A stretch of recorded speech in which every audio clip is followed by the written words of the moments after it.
Welcome back to another Flip Talk podcast, episode 15. We have a special guest today. We have Dr. Luis J. Paulino. Shout out to you, man. I'm excited to have you on the podcast. I feel like you have a very interesting story, and I feel like a lot of people can learn from you. Luis, if you could summarize yourself in a couple words, well, how will you describe yourself? Yeah, excited to be here. Thanks so much for having me. So if I had to describe myself, I would say that I'm somebody who's extremely motivated, very driven, but I also pride myself in being like very approachable, and down to earth. So if I had to pick like four main words, those would definitely be it. Yeah, I could definitely agree with that. We went to the same high school, so We that's did. yeah, another Randolph alumni on the podcast. But one thing that stood out for you, as far as what I saw, was you were always vocal, but you had like your clique. So it's like you wouldn't just talk to anybody. It's like you had to be comfortable to Yeah. and stuff like that. And I remember I just remember you being that guy in class. Edwin will always joke around with you and stuff like that. So Oh my God, Edwin. yeah. He used to call me Gajo because I got that Yeah, mohawk sophomore yeah. year. I remember that. I was like, yo, I didn't call him Gadget, but it was the Mohawk Gray. I forgot about that. Yo, I remember that one time that we had like baseball practice and stuff like that.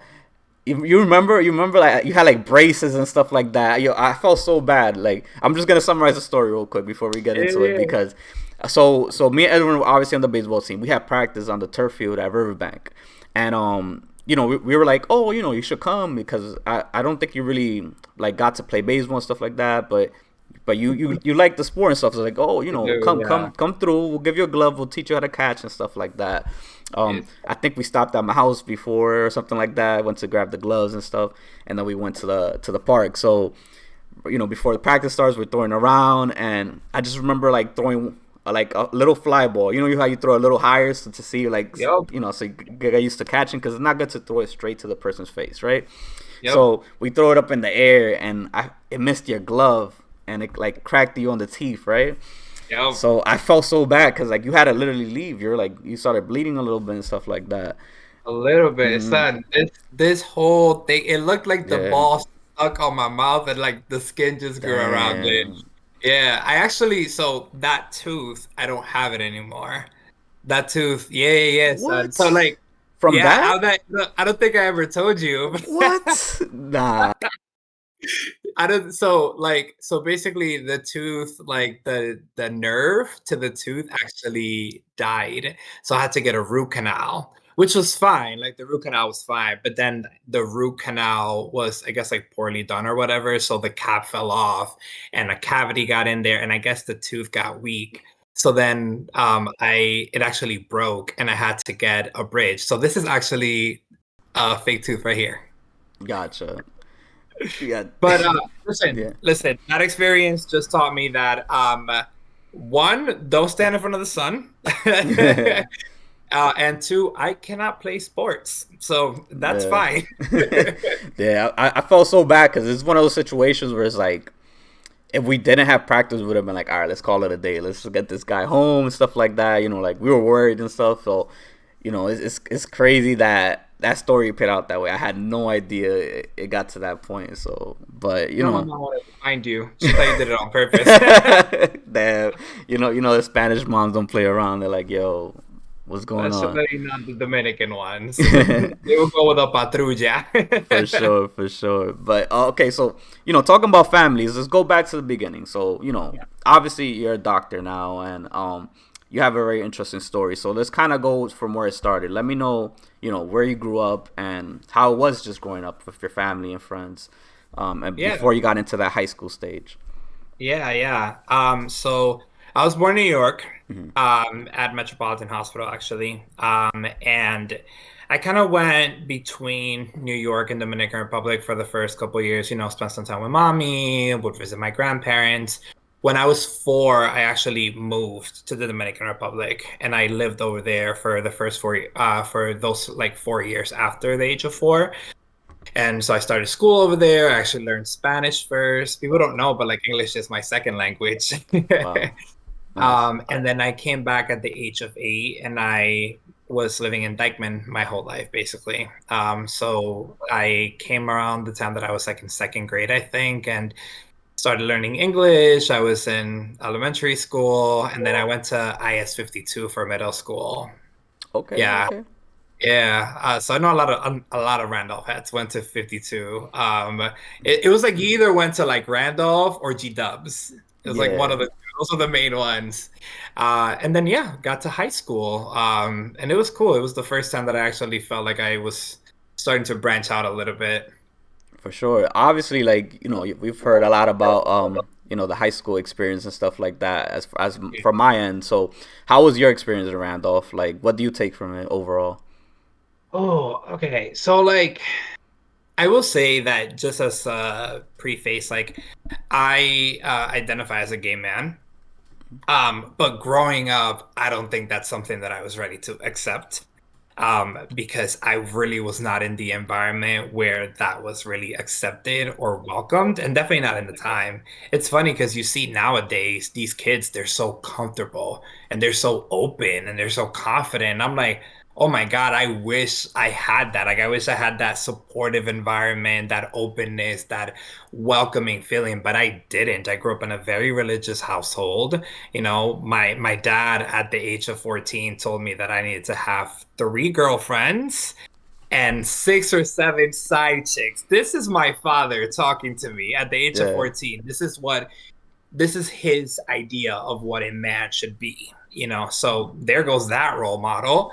Um, but I think so. Randolph was okay. I definitely experienced some bullying at first because I think that it was evident that I was gay, even though I never said like I'm gay, Mm, and so people just kind of like perceived it, and that made it hard because I was trying to find myself almost in high school, like trying to find where I was comfortable, and it felt like I was very unwelcomed. And I remember my freshman year, I remember I had a very different like group of friends because I felt like I was always changing up. Like nothing felt comfortable, nothing felt like settled.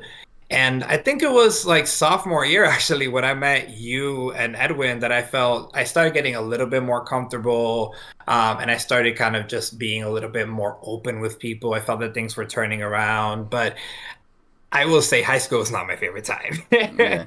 Like high school is woof, it was that time and we've moved on, but I learned a lot from high school and I think that high school is a pivotal area, or a pivotal time and for a lot of people because I think once you're going through that phase of puberty and you're trying to identify like what it is that you find yourself comfortable in, um, high school has a big effect on that. And so the experiences that you have in high school can have a lot of impact on the type of mold that you take to when you get to college or even after college. So I think one thing that high school taught me was how to stand up for myself, Mm, how to brush off a lot of things, and how to be welcoming to other people, and to be considerate of other people's backgrounds and things that they may not want to share about. Because I don't think anybody was really considerate about the fact that,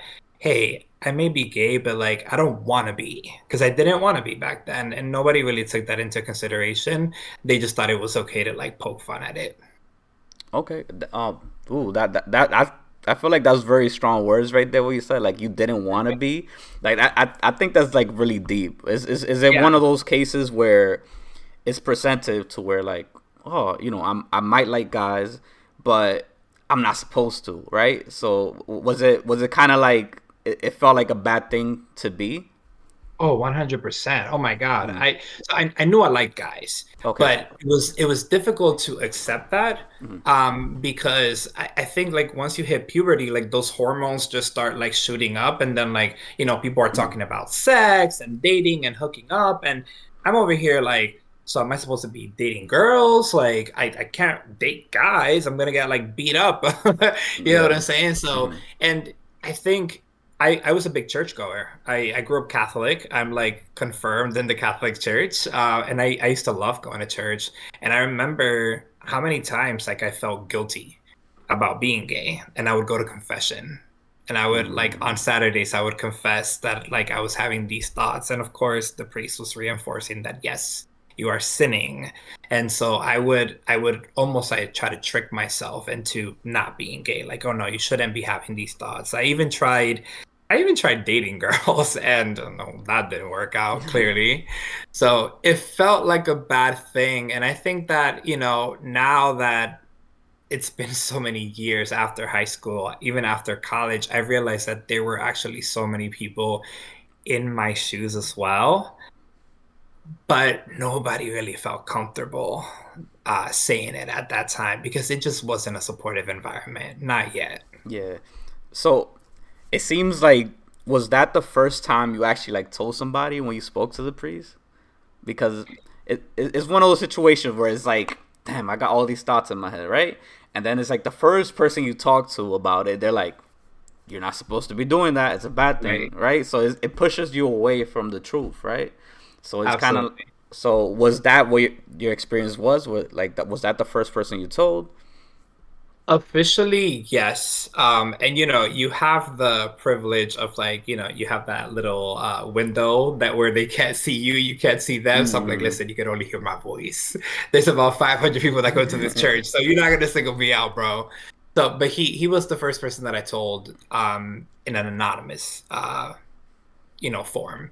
But the first person I told, I don't know if you remember Kathy Baez. Yeah, of course, of course. Yeah, so Yeah. she was my best friend. Hmm.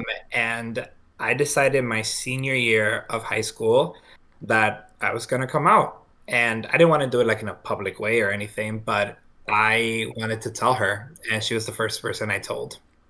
Yeah, I think that was shout out to Catherine. She, Yeah, I love her. she was definitely. I remember she used to always chill with like Rosemary and stuff like that. Yeah, And I remember like I had like different like groups of friends. I feel like I was one of these people that like fit into every little group. So I was like friends with like the jocks, and then you had the people within your class, and then you had people that had nothing to do with sports or any of my classes that I just became right. friends with. So I feel like one of those groups was Catherine, Rosemary, and yourself, um, which we probably like got cool around sophomore year, I would say. Yeah. So, but I feel like as a kid, you're a little oblivious to things sometimes, and like that's where bullying comes a lot from. You're very naive to what you feel is right and wrong and stuff like that. Me personally, like I would have never like put two and two together that that's what you were going through, right? So if I'm seeing it that way from my eyes, where like, oh, I really didn't know, it kind of in a way makes me feel bad because I'm that friend that like will support you in any way, like that I like. I'm not that person that like I don't like to see bullying and stuff like that, so I'll kind of be the one to be like, yo, leave him alone, stuff like that. So it's I wish like if I could go back and I somehow knew like at least be some type of support system, right? But I'm glad you went to Catherine. I feel like that was a good person to go to because that could have been really it could have went really bad if you went to the wrong person. Like they could have spread the rumors. You would have spent the rest of that senior year just with the rumors going around and having that pressure of everybody looking at you because word would travel around that school and it happens at any high school. Oh yeah, absolutely. And I think the suspicions were still there anyway. Saying, Mm-hmm. listen, I don't fault anybody for what happened in high school. There's some people who hold on to grudges, like, oh, you bullied me in high school. Mm-hmm. None of that matters to me anymore. I feel like we've all grown, Mm-hmm. and at that age, you're kind of immature. Like well, you don't realize it at the time, but your brain is not even fully developed, scientifically speaking. Yeah. So the things that happen there, it's just like I can't place blame on anybody for the way that they behaved in high school because I know that there are certain things that I did in high school that I'm not proud of myself. Mm-hmm. And I would hope that I would get that same grace from other people as well. Definitely. So, what's the number one advice you would give to somebody in your position in a high school level? Um, what's the number one thing you would tell them to keep in mind when going through that process?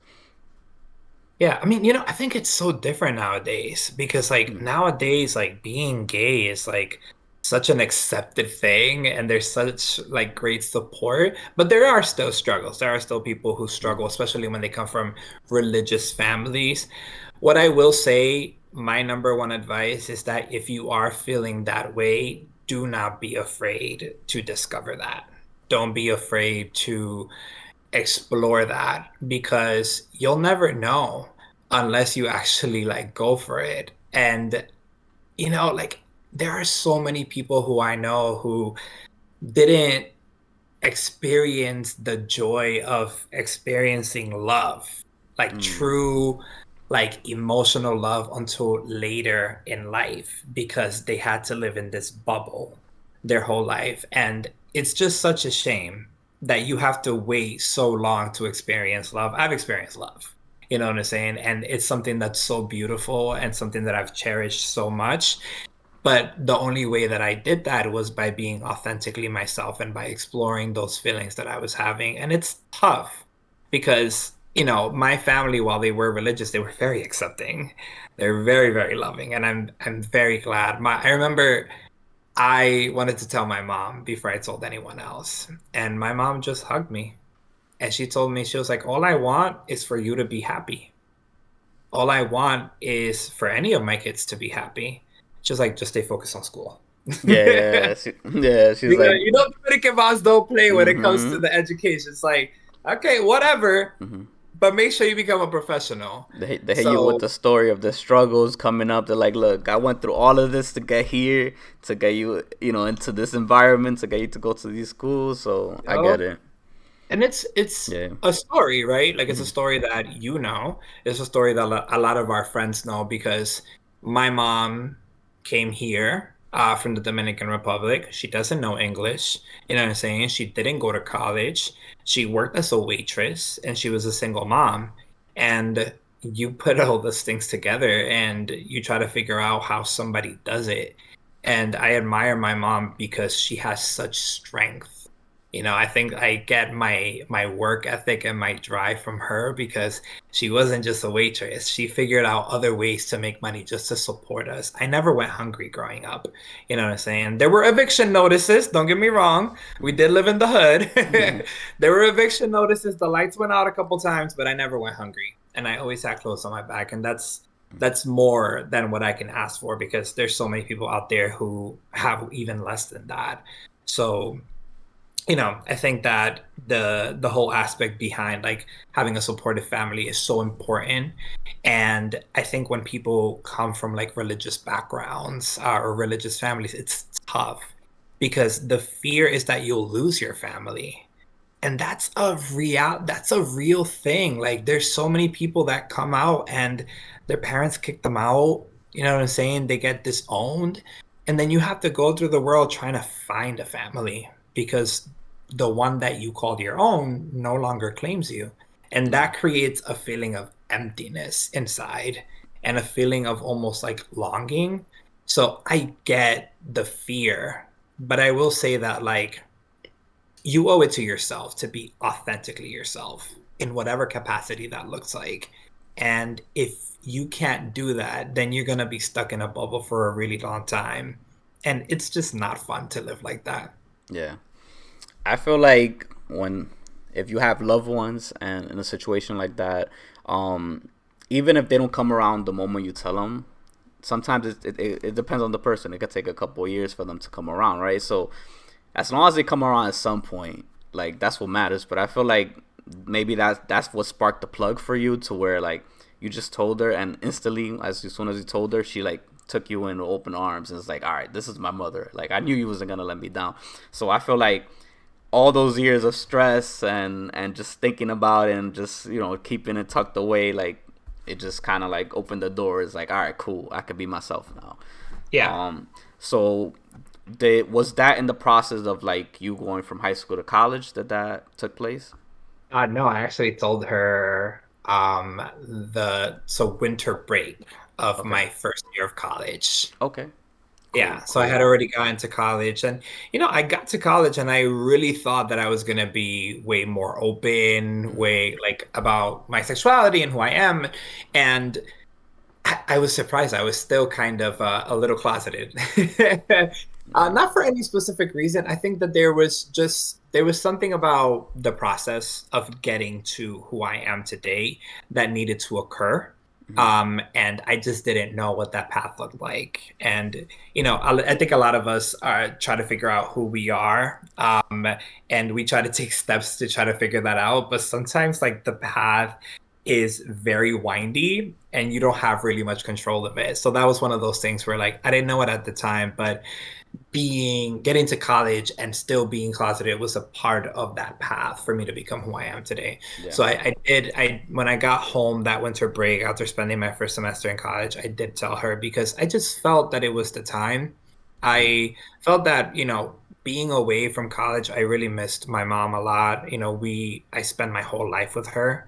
And so I'd never really been away from her for a prolonged period of time, besides the 2 months that she would send me to the DR every summer, because she just needed a break from me. Um, but being away from her for like several months and I was like on my own, I missed her a lot. And I'm like, we developed this relationship where we would rely on each other. I'm my mom's support system and she's mine. And so I didn't feel right lying to her because I felt that not telling her was lying. So that's when I decided to tell her. And I was very glad that she had the response that she did because I would have been crushed if she had any other response. Hmm. Yeah, especially being your rock and stuff. It's like that's the one Yeah. person you need the validation first. Yeah, facts. So I'm very glad, but I'm lucky. I'm lucky in that way, because, like I said, no, not everybody has that, and it's unfortunate because you grow up with somebody and you develop this relationship with that person, and you expect them to have your back no matter what, no matter who you are, no matter who you decide to be. You expect them to love you no matter what, and it's unfortunate when sometimes that doesn't come true because it just really creates that feeling of emptiness inside. For sure, definitely. So let me ask you, Lewis, why med school? Oh my God, yeah, great question. Okay, so I grew up around a lot of doctors, not in my family. I was the first one in my family to go to college, first one to go to med school, first doctor. Congrats, But congrats. thank you, I Yeah, really big appreciate it. accomplishment, my God.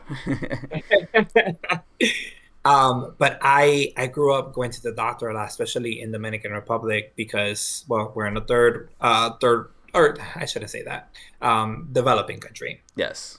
And so I guess like access to appropriate food and access to healthcare wasn't all that great, but my cousin actually would get sick a lot. And so we would have to constantly take her to, the medical center. And it was something that I admired, that my cousin would go in sick and then come out feeling not sick. And even growing up, like going to my pediatrician and going to the hospital, I really, really admired the way that doctors just carried themselves. They were very professional, they were very smart. And it's just something that always kind of stuck in my head as an interest. Um, so at the end of my junior year of high school, before senior year, I actually did an internship down at Bellevue. And I was working with nurses and doctors, and I was able to shadow doctors.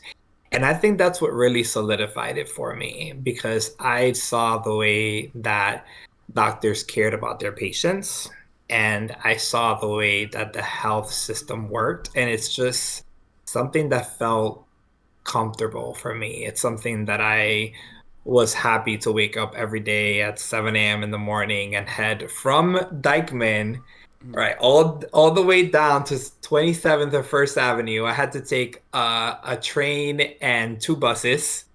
But I looked forward to it every day. So I decided to go to college. And, I people don't know this, but I was smart in high school, but I was not the smartest person, and my science grades were definitely not it. Like, I think I got like a C in chemistry or something like that, a C in physics.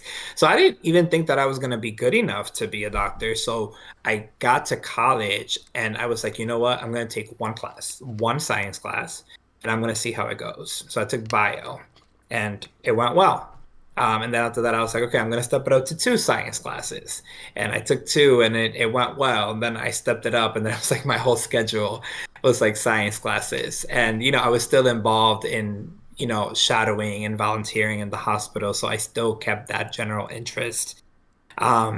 medicine is something that's so rewarding because you get to work with people at their most vulnerable. And that's not something that you get to do with every single profession.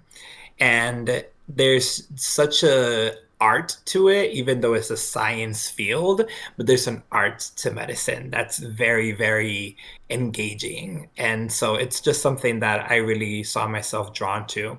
And so my sophomore year, I actually applied to an early assurance program. So this isn't the traditional way that people go to med school. Usually you do the 4 years of college, and in your last year of college, you apply to med school after taking the MCAT, and then you go to med school, right?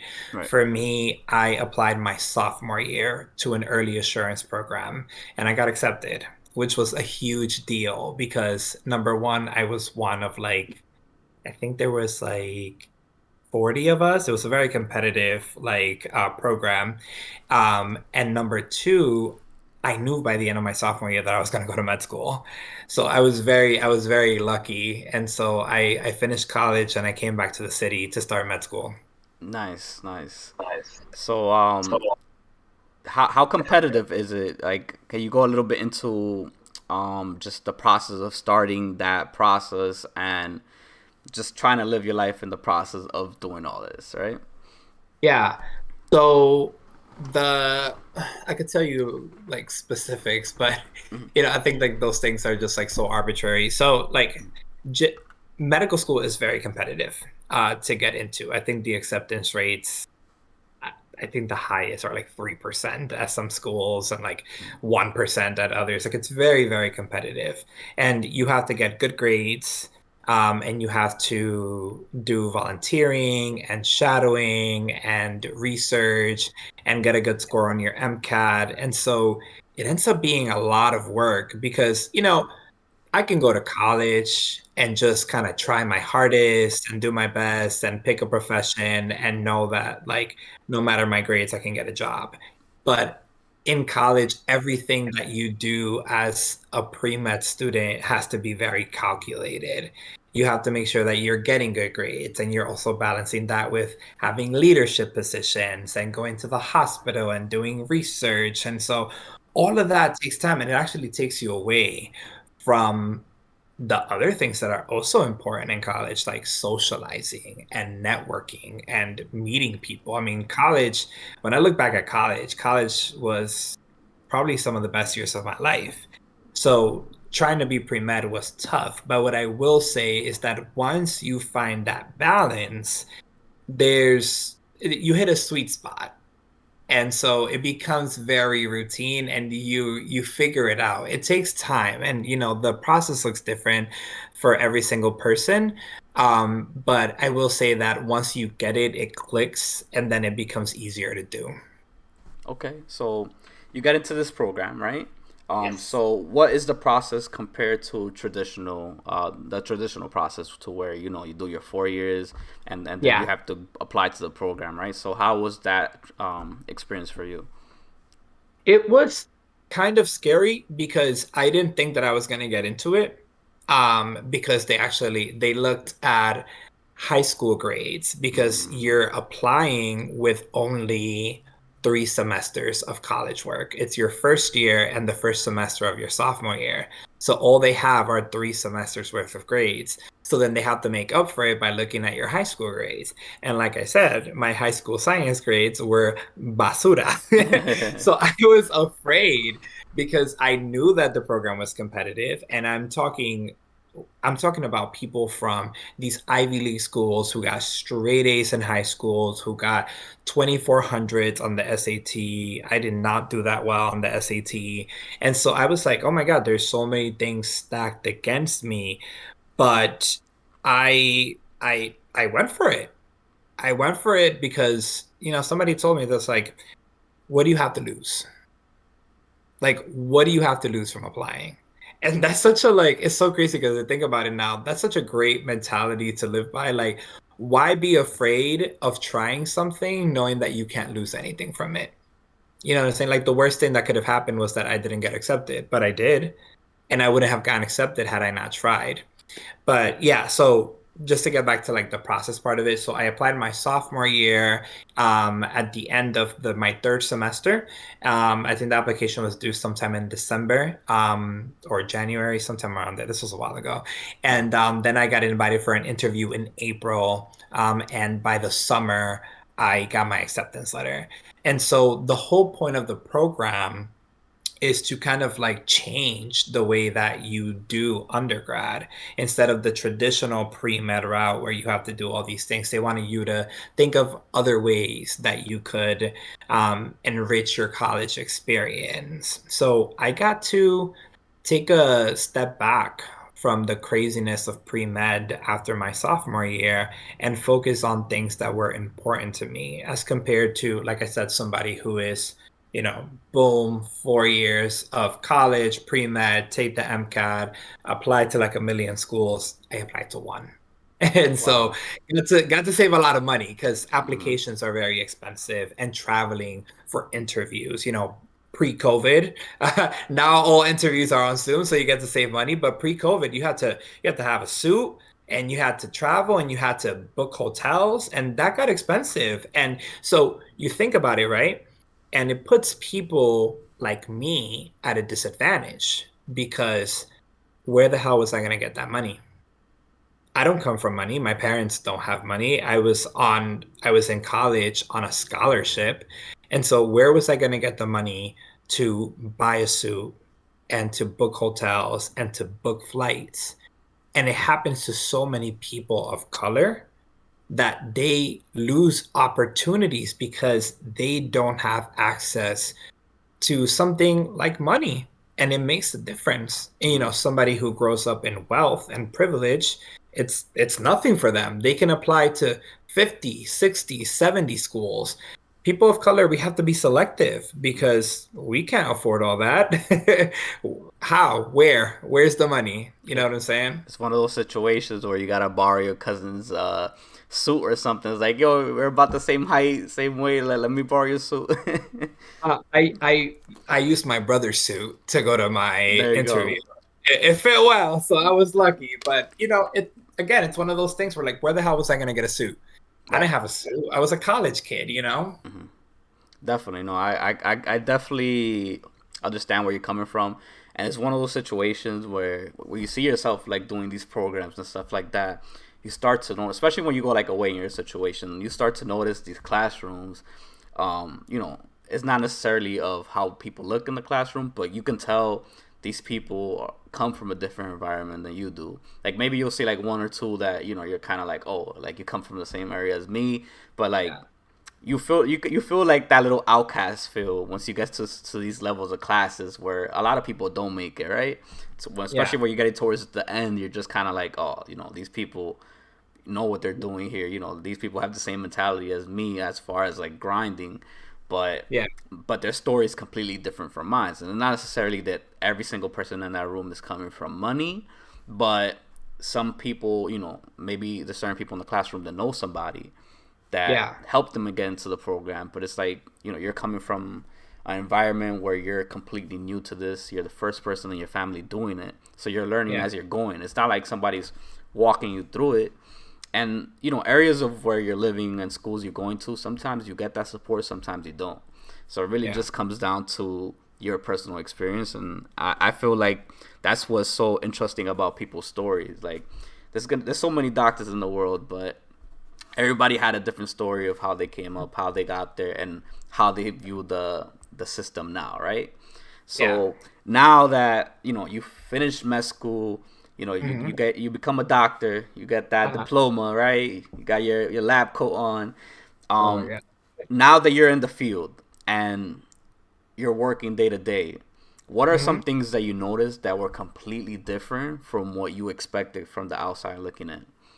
Ooh, that's a great question. We were just talking about it at the meeting I was at earlier. So you don't even realize in medicine the lack of doctors of color that there are. There's so few. Like there's so few. And I felt like I expected that, but the expectation versus the reality was like even more drastic. And so it was a big eye opener because I think about my patients in clinic who love having me. I'm very privileged. I have some great patients, but they love having me because I'm Dominican, because I speak Spanish, because I can relate to them. Oh, you're going to DR? Word. Like, you're gonna get some queso de hoja para allá, some componente, you know what I'm saying? There's such an essence to being able to relate to people on that personal level that I don't necessarily think you need to be from the same place that they're from, but it makes it easier. So that was something that caught me off guard because I was trying to look for people who looked like me. And there's a few, but there's just not as many as you would expect. And I work in the Bronx. I work on like East Gun Hill, Bainbridge. Yeah. This is all Latino, Black, Bengali, and the doctors don't look like that. You know what I'm saying? The staff looks like that. There's a lot of nurses who look like that, techs, which is great. But people see me in my scrubs and they don't always assume that I'm the doctor. They're like, "Oh, are you the nurse? Are you the tech?" And I'm like, "No." I try to be respectful, but I'm like, "No, that's a different profession." And those people worked hard to get to where they're at Right. through their own path. So please don't confuse my path with theirs. And I'm not saying that I'm above them in any way, but my path is different. Right. So that was one big thing that I saw that I didn't expect. I think the other thing that I didn't expect was like how busy medicine can be. Like I really put in on average like 80 hours per week. Wow. So when I'm telling you that on my days off, I try to decompress as much as possible because I don't really have that much downtime. And it's crazy that even with my 80-hour work week, I'm still expected to do research and to take initiative and to be a leader and to be a mentor. And listen, I'm happy doing a lot of those things. But when I see a lot of my friends who have regular jobs and they work a 9 to 5 and they get out of work and they're able to go to the gym and hang out with friends on the weekends and take vacations, it makes me a little jealous. I'm not gonna lie, because I don't always have that advantage. Like yesterday, I was in the hospital from 7 a.m. until 8:30 p.m. We had a patient who coded for 3 hours. So for Wow. 3 hours, we were trying to revive somebody. And that's my regular day. And I didn't think that I would be that exhausted from it, but oh my God, it is an exhausting experience to care for patients. It's a privilege, though. I will say that it is a privilege to be a doctor. It's a privilege to be able to care for people at their most vulnerable. But I don't think people think about the toll that the work takes on us. Everybody expect doctors to, oh, you're the smart one, you know what to do, you're on point, you're always in the hospital. Like people reach out to me and they think I'm like always working. I'm like, that's not humanly possible. You know what I'm saying? And it takes a toll on us. And there's a lot of physician burnout as a result of it. And I think medicine needs to change in a dramatic way because sometimes it becomes a field that's not incredibly sustainable based on the amount of work that you're expected to do. No, yeah, that's definitely a lot, right? So, and it's cool because it's like you just listed like a bunch of things that where it's like bam, bam, bam, just right there in your face, and just like reality hits you. And Yeah. one thing you spoke on that like I can understand where you're coming from is just kind of like you dedicate yourself to your job, and you're putting in these 80 hours, but the back of your head you're probably like, this is not just for me, this is for the patients, this is for the hospital, this is for like my legacy, right? At the end of the day, you have to do your research and you have to read these articles on your own time because you have to stay up to date with medicine, right? There's new medications coming out every day. There's Yep. there's new treatment. There's new machines, new software systems that you got to learn, right? So it's so much that is crammed in, and it's your responsibility to take Yeah. this in. And it's just kind of like it's cool to have the title, but you have to put the work, and Yeah. that's something that it seems like you're taking full responsibility of, and not everybody's made out for stuff like that. Like one thing I can relate to that is kind of like when I joined the fire department. So I did Mhm. the fire department for like 5 years, and when I joined, it's kind of like you think about the amenities, like the respect you're gonna get as a firefighter. Just I'm gonna look good in my gear, this and that, and just kind Right. of like, oh, I gotta chill in the firehouse. I gotta chill with a bunch of guys and girls and just cook and work out and stuff like that. But there's so much that goes into it. There's so much learning. Like, you have to learn every little tool. You have to learn how to work with it. You have to learn the systems of like what's an engine, what's a truck, right? So, and then you realize that once you start dealing with people, you're like, it's actual human beings. And what's so Yeah. fascinating about it is you're going into people's homes and stuff like that you clearly like don't know at all. You'll probably Yeah. see like once in your life, and it's like you do one civil service for them, and it changes their whole life, and they'll Yeah. remember you. And unfortunately, a couple weeks later or something like that, you may not remember their face. and Right. and it's Yeah. like somehow, some way they come back. It's like, here, have some cookies, this and that. Like, you changed my life. You did this. So, Yeah. um, that's kind of how I could relate in a way, just to where it's is above you, is really the service to the people, and you don't know who that person is that you're saving as a doctor, right? Yeah. That Yeah. you don't know who that person is gonna be. That could be the It next could be president. anybody. That could be a future doctor. That maybe Yeah. you motivated them to become a doctor by you saving them. So, um, Yeah. it And just. even on the flip, Mm, they can be somebody who, mm, is maybe not such a great person. You know what I'm saying? Maybe they have bad qualities to them. Maybe mm, I'm not gonna get into specifics because I don't want to like go down that route. But I think you can relate to this so much because as a firefighter, people literally put their lives in your hands. correct. Like people entrust you without knowing you either. Like that's Mm, what's crazy. People come into the hospital and they're expecting that I know what I'm doing and they're going to put their literal lives on my hands and I'm expected to take care of that. And as a firefighter, you can relate to that because it's like you're literally saving lives as well. mm, So, and it's such a interesting dilemma because you have these connections with people and it's a great responsibility, but it creates a lot of stress as well. right. And it takes a big like emotional toll on us as, healthcare workers or civil workers because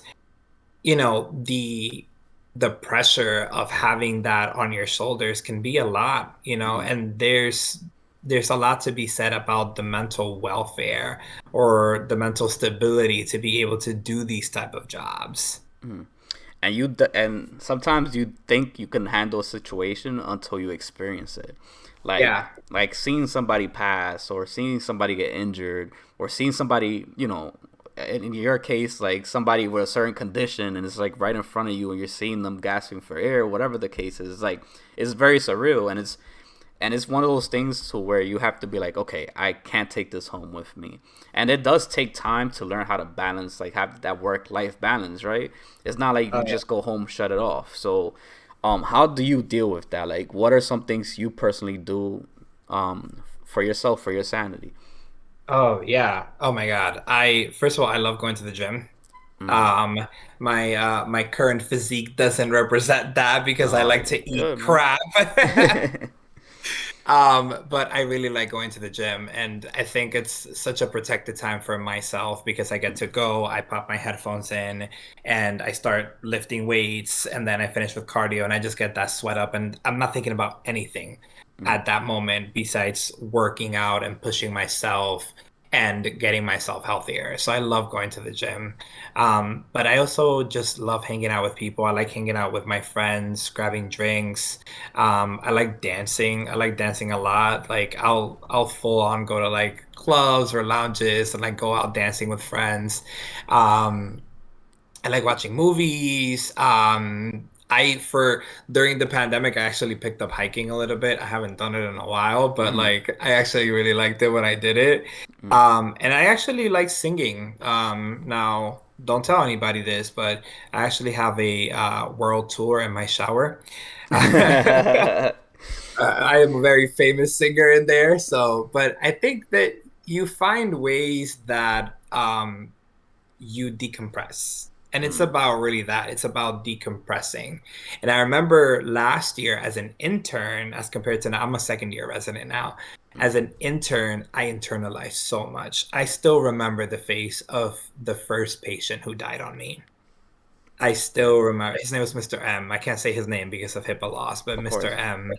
I remember I left the hospital and like 2 hours later, my resident told me that he had passed away, and I felt that, and I had to go on like a jog because I felt so I actually cried. I was so emotional because you built a connection with these people, you know? It may be brief, you know, they may not be in the hospital for a long time, but for that time that they're there, you're their doctor and they trust you as such. And to see somebody pass because you couldn't do something about it hurts because we don't come into medicine to see people die, right? Like the whole thing is that we want to save lives. Right. And so when you're not able to save a life, it takes a toll on you. And I used to internalize that. I used to call my mom crying all the time. Like I used to come home and just be sad. And I found a way to disconnect myself from that. Not in a way where I no longer care for these people, because you have to care. For you to be a good doctor, you have to care. You don't have to be the smartest person. You don't have to be the most accomplished. You don't have to go to the best schools. But for you to be a good doctor, you have to care about your patients. You have to be able to go above and beyond to make sure that your patient has answers. But you don't always have answers because science it has Yeah. only gotten so far. You It's know what I'm saying? it's always And evolving. yeah, and sometimes people are so sick that when they get to you, it's a little late. And that's a sucky feeling, but I think I take great pride and joy in the fact that I try. I go to work every day and I try my hardest. And I make sure that I provide the care to my patients that I would expect somebody to give my family member. Yeah. Oh, that's a deep one right there. Yeah, because unfortunately you can't speak for everybody on the field, right? Like not everybody's gonna have that mentality. At the end of the day, we're all humans. We all have our flaws, and you just Yeah, hope that doesn't translate to your job, especially being a doctor, right? So absolutely. you spoke a little bit about like the struggles with just balancing that work life balance. So do you have any like other struggles that you're going through at the moment as far as just balancing work and life, or it could be your personal life? Yeah, I think like first of all, I just want to lead with like adulting sucks. I miss being a uh, kid. Like I hmm really miss being in high I'll like second that.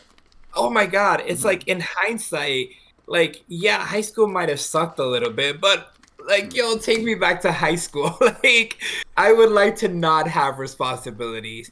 Things come up all the time as an adult, like whether it's personal relationships, romantic relationships, financial struggles, like mental health struggles, things come up. So this is on a personal note, but I've dealt with depression since medical school, and I'm actually on antidepressants.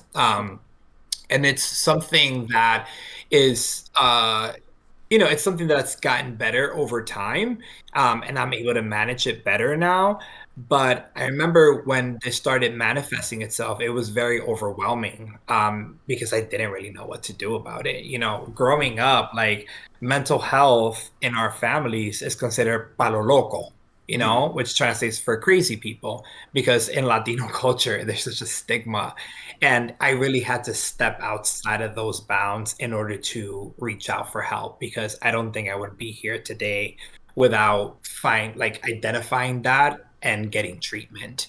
And so my depression, like some days I'm like really, really happy, and sometimes I'm a little bit sad. And I'm like, why am I sad? And it just happens sometimes. And like I deal with it, but it's like it's a struggle that comes up, right? Like sometimes my energy levels are low, or sometimes I have struggle with my sleep. And I'm still expected to show up to work and Yep. perform. You know what I'm saying? Like nobody, I mean, they care, but they don't really care. Like they don't care if you're depressed. You still have to show up for your job. You still have to do it. And so sometimes that becomes a struggle, like just being able to say, I want to get up out of bed today and actually go to work, that can be hard. So, depression, like I said, it's gotten better. I think I have it well handled, but it's something that's been a barrier in the past. Mm, And I guess another barrier that has shown up lately is just like finances. Like inflation is crazy right now, right. and people don't know this either, but as as a resident, which by the way, do you know what a resident is?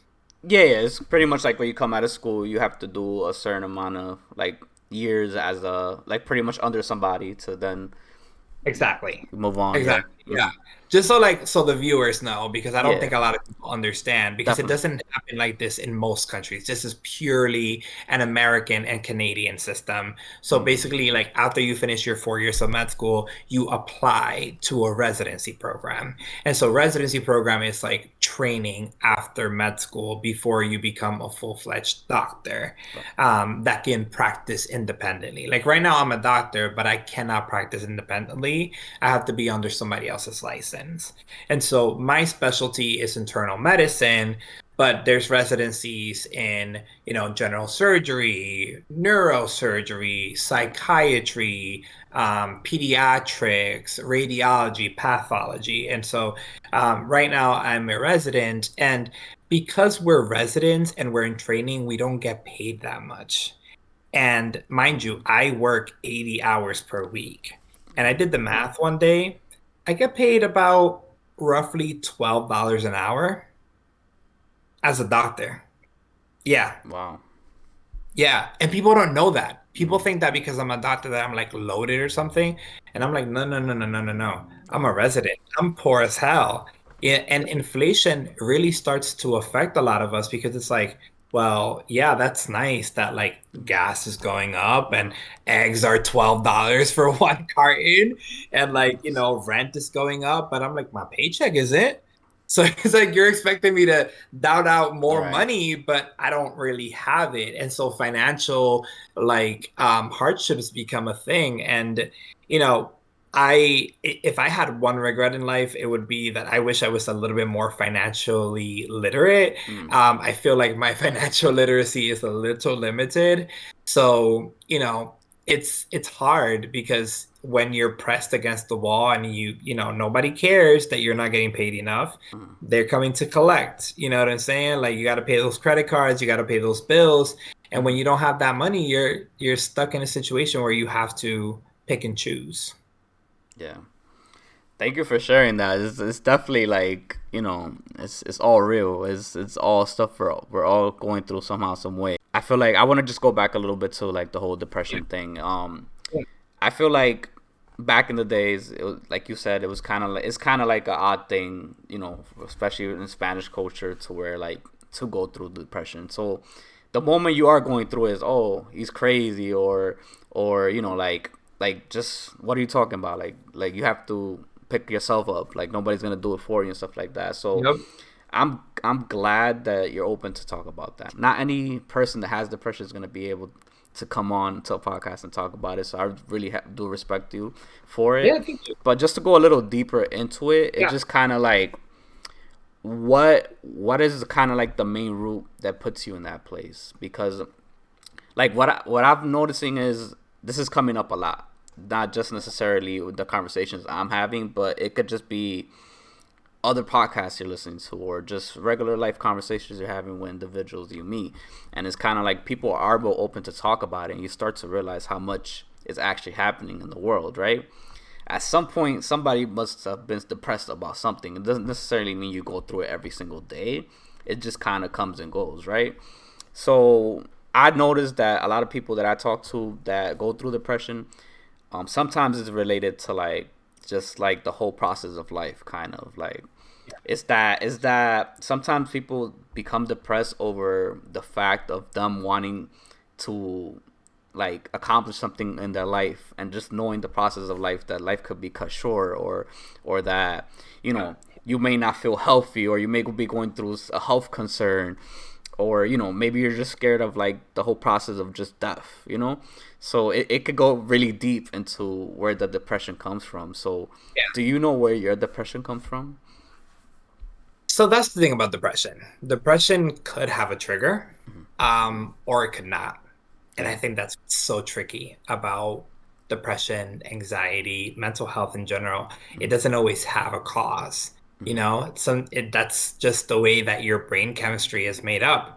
And even when I think about the times when I'm sad, like I remember I would come home and I would talk to my ex, and I was just like, I feel sad today. He's like, oh, why? And I'm like, I don't know. I don't really know. But what I will say for me, there was a little bit of a trigger. So back in medical school, like there was just a lot of pressure from med school. And I don't like to share this too much, but I wasn't doing that well in med school. Like in college, I was a rock star. I was a 4.0 student. I was very involved, leader of like every club that I was in. Like I was that guy. And then I went to med school and I thought it would be the same thing, except that I went to med school and everybody's like that. Everybody's smart, everybody's Yeah. driven, everybody's dedicated. Hmm. I am no longer the big fish in a small pond. I'm a very, very tiny little fish. And so I struggled a lot because med school is very different from college. It's a different type of learning, it's a different type of studying, it's a different type of balance. And it took a while for me to get used to it. And so I wasn't doing that well. And I was definitely letting that get to me. And I don't think I was talking about it to a lot of people because I was ashamed that I wasn't doing well. And so it comes back to that topic of being able to be open and be vulnerable. And I didn't really have those avenues necessarily. I did have my friends, I talked to my friends, but I didn't have like a therapist that I spoke to. And then I got in a relationship, or a situationship, whatever you want to call it. We were never really official, but I fell very deeply in love with this person, and you know, I don't think he felt the same. And when he broke things off, I was devastated. And I realized it took me a while to realize, but I was using my relationship with him to almost escape med school, to almost escape the reality that I wasn't doing well. So I literally, instead of studying on the weekends, I would go to him and spend the weekend with him. And I would ignore all my responsibilities to be on FaceTime with him all day. And once he took that away, I realized that I had to face the struggles of what I was trying to escape. And so not only was I devastated that I was brokenhearted, but I was also devastated that I had to go back to facing that reality that I was not doing well. And that put me in a deep depression. Like I'm talking about, I think I lost like 20 pounds. I would not get out of bed. I was so sad. I cried every day. I was irritated about a lot of things. I mean, I was a very different person, and it took a lot for me to say, you know what, I need help. Yeah. No, that's definitely real. You could hear it in your voice, just kind of how difficult it could be, right? But Yeah. I feel like everybody that comes into your life is for a reason, and Yeah. and if everything in life were easy, you wouldn't be grateful for this the process, right? Because if med school would have been easy, if you would have been a 4.0 student just like you were your regular undergrad, you wouldn't value your job the way you value it now. Like No. when you struggle to get somewhere and like the passion behind it, you don't just give up over it overnight. Like like 100%. there's so much I dabble into in my life and stuff like that. But like for example, like I could use YouTube. Like I've been doing this since 2017, um, and when you look at this channel, you see like a handful of videos and stuff like that. So it doesn't translate to how long I've been doing this, right? So Right. so now that I know the struggle that I went through and all the editing and all the bad videos and all this and that, and that's the progress of learning, right? Like Yeah. why would I give up now? Now that I've built something here, and it's bigger than me. This is going out to people that, like are in different countries that speak different languages, and Yeah. it's creating a community of its own. This is something that I'm very passionate about, and I feel like could touch people beyond just the regular conversation. Yeah. So just going back to like the struggles and stuff like that, and just Yeah. people in your life and stuff. So people come into your life. It's always a learning experience behind it, regardless if they're gonna stay in your life or if they're not. I feel like it makes you a better person, especially when it comes to a relationship.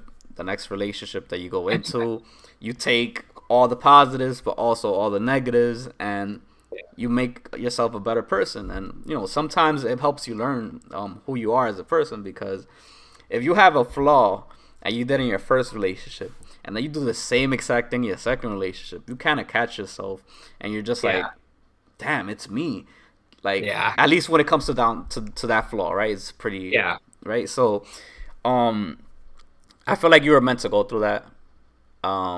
I feel like that reassured you that just you as a person, like I can do this myself. I need to stop putting school on the side and look for that comfort, because we all do it. Especially when it comes to relationship, we get comfortable. Like 80% of the time when you get into a relationship, you gain weight, you're eating more food, you're going out. Talk about it. Like we all go through it, and it's like it's not something that you see negative at the time. It just you get comfortable, and that's how we are as human beings. We just get comfortable, and we change our life completely for somebody else. It could be for the good, it could be for the bad, right? So you got to find that balance of being yourself, but also being there for that person, but not changing yourself in the process.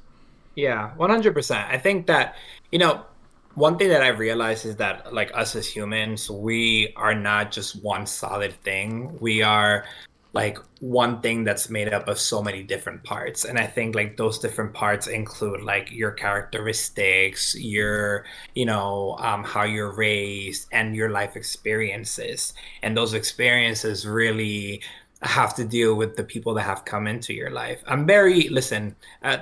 the breakup, I was very bitter.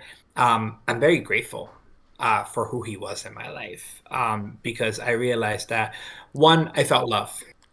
And as I was saying earlier, when it came back to speaking about sexuality, like there's so many people that have to wait like until they're so much older to experience love in the most authentic way. But I felt love, and that's a wonderful emotion to go through. But number two, I'm also very grateful for the breakup, because I would have definitely failed out of med school. I think had we stayed together, because I was just so invested in him.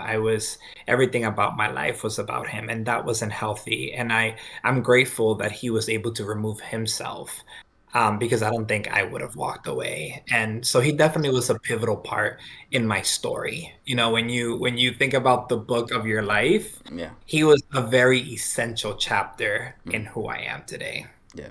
So let me ask you something. How do you know you're in love? What do you seek? What do you look for? It's such a controversial question, because so many different things that lead to love, right? So for you, let's be fair. For you, it doesn't necessarily have to be that relationship, but the first time you experienced love, what solidified it? Like, what was that one thing that said, I'm in love? They gotta be cute. No, I'm kidding.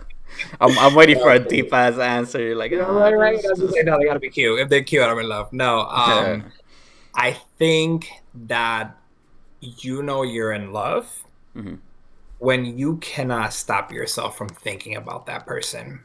Your day gets consumed about thinking about that person, right? Like you wake up and what you want to do, you want to check in on that person, or you want to be next to them.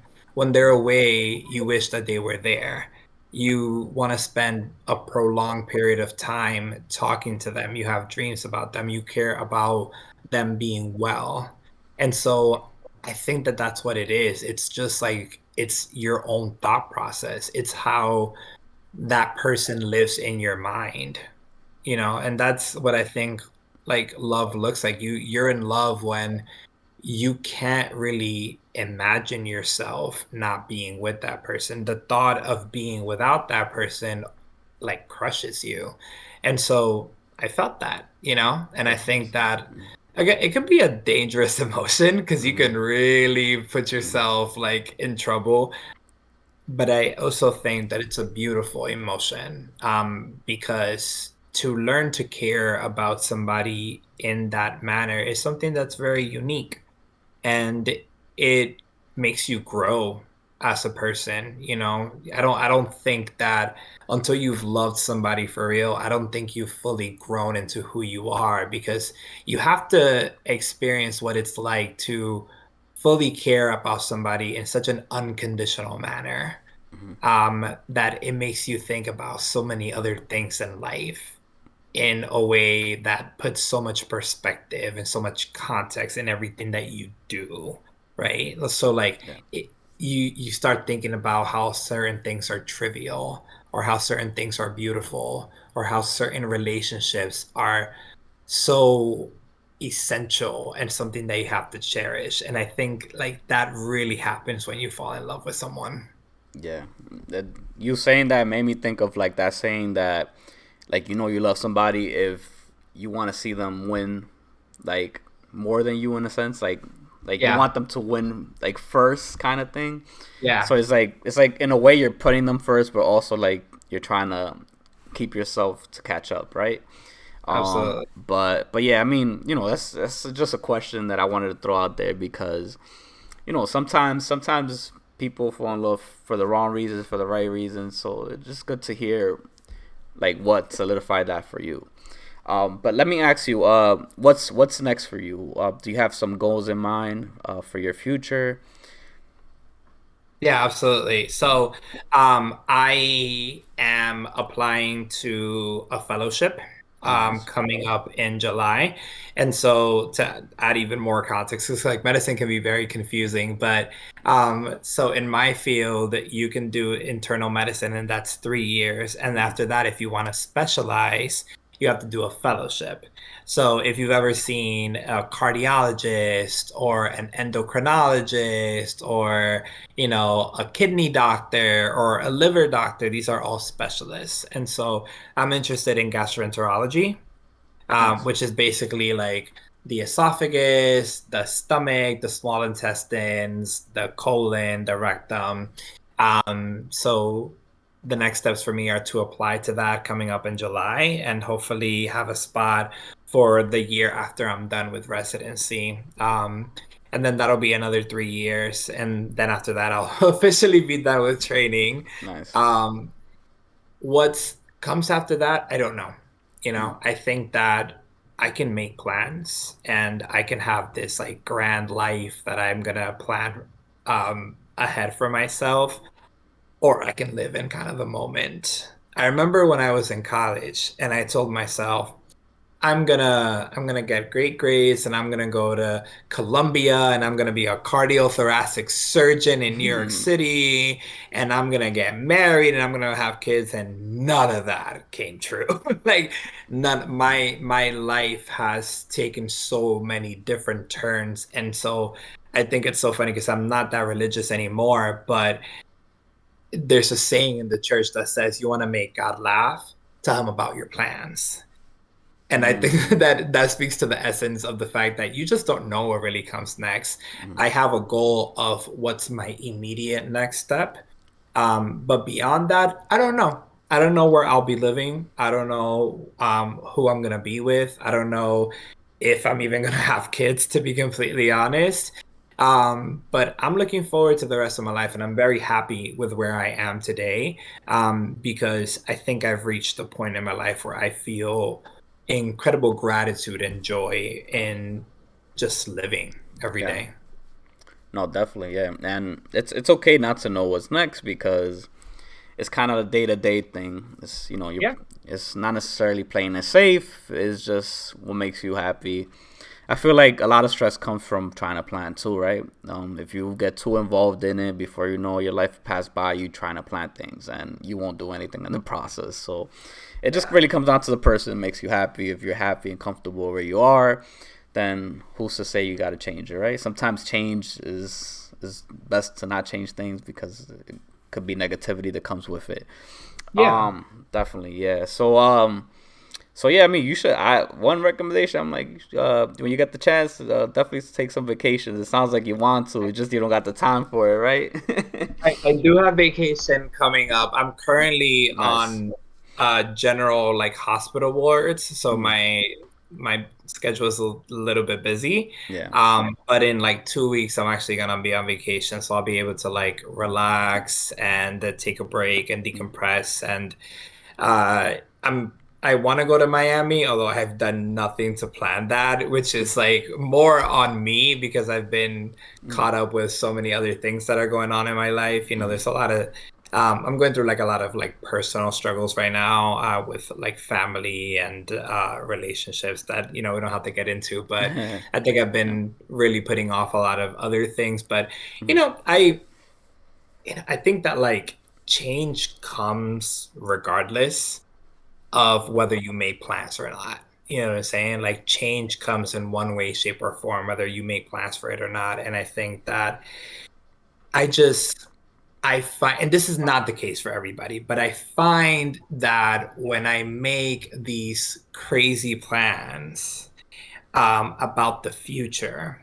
and then they don't come true, I'm almost setting myself up. And so, having plans versus having goals are two different things. Like mm, you can plan that, oh, by the time I'm 35, I'm gonna have $1 million. And that's like a plan that you have or a dream.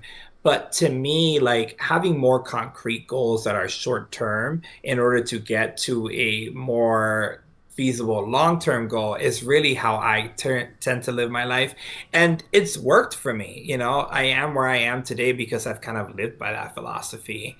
When I stopped making plans and worried so much about the future, my stress levels went down and my anxiety went down because I was no longer caring about what's happening 10 years from now.